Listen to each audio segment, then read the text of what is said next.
And then, just as quickly as the moment had started, the delivery man turned to leave. But before he could take another step, the wife's voice broke through the tension. "Wait," she called, stepping forward, her voice trembling slightly. The delivery man stopped, his shoulders stiffening. It was clear that she had something on her mind, something she couldn't shake. Her words hung in the air, heavy with anticipation. "Do I know you?" she asked quietly, almost afraid to hear the answer. The delivery man turned slowly, his eyes locking with hers. And that's when it hit her, the recognition she had been searching for. The man before her wasn't just any delivery guy. He was someone she had once known long ago. But why was he standing here now, in front of her?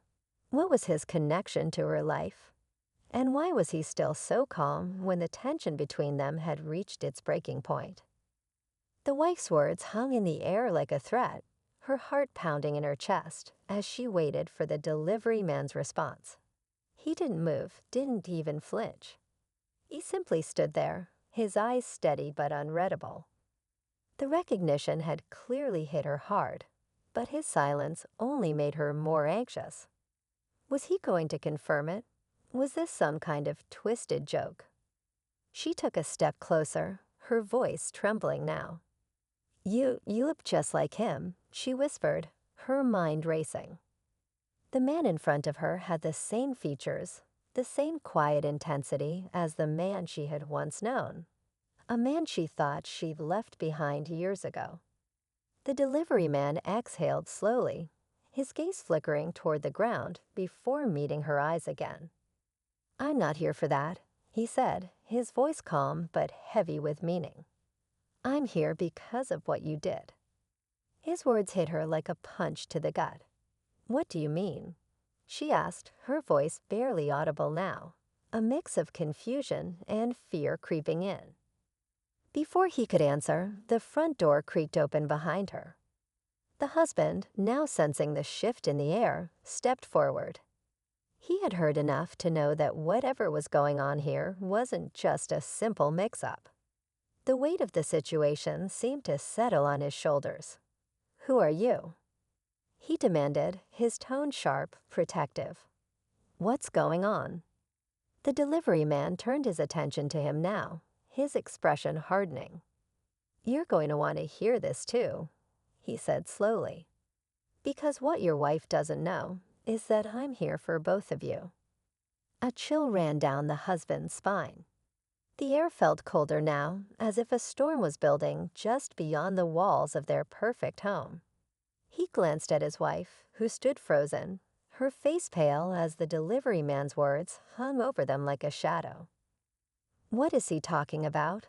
The husband's voice cracked, but the delivery man only stepped back, nodding toward the package in his hands. "This," he said, his tone heavy with anticipation. "You've been hiding something, and it's about to come to light." The stakes had just been raised. And now the question wasn't just about who this man was or what he wanted. It was about what he was about to reveal that could tear apart everything they thought they knew. The tension in the air was unbearable. The husband and wife stood frozen, their eyes locked on the delivery man, whose silence seemed to stretch on forever. The package he held now felt like a ticking bomb, each second building the pressure.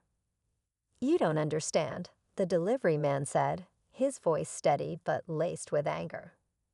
"All these years, you've lived your life without a second thought about the consequences of your actions. But now, it's time to face it."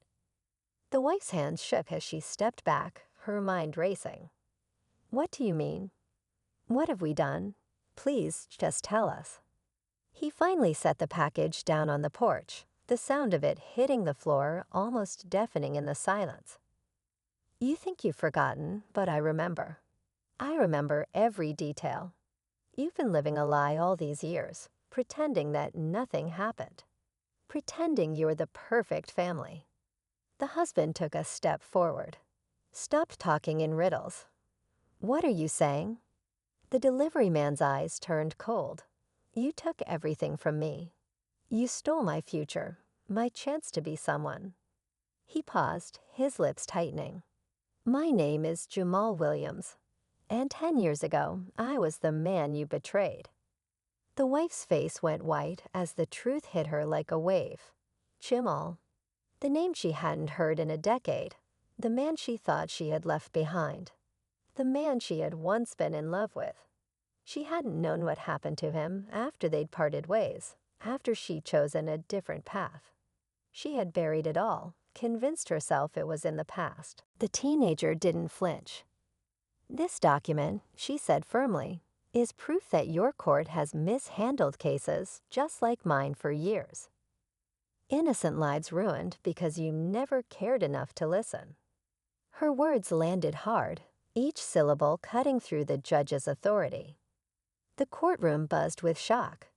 Lawyers exchanged stunned glances.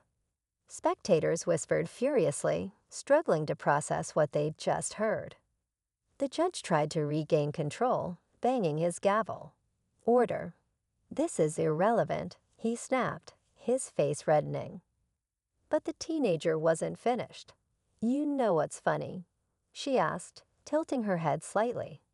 I'm not the only one who has this evidence. She looked directly at a man in the front row, an investigative journalist known for uncovering corruption. He nodded silently. The judge's expression faltered completely as realization dawned. This wasn't just a defense, it was a reckoning. And suddenly, it wasn't the teenager who looked out of place in that courtroom. The judge sat in stunned silence, his authority shattered. The courtroom buzzed with tension, but this time it wasn't directed at the teenager. It was aimed squarely at the man behind the bench. The weight of her words, backed by undeniable evidence, had turned the tables completely. I came here today because I knew people like me deserve justice, she said calmly. And no one, not even you, should be able to laugh that away.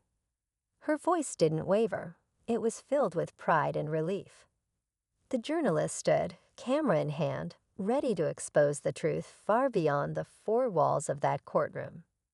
The judge's gavel clattered against the wood one last time, not out of control but defeat. As the teenager walked out, heads turned, not in judgment, but in respect. She had come in dismissed as just another case and left as a symbol of courage.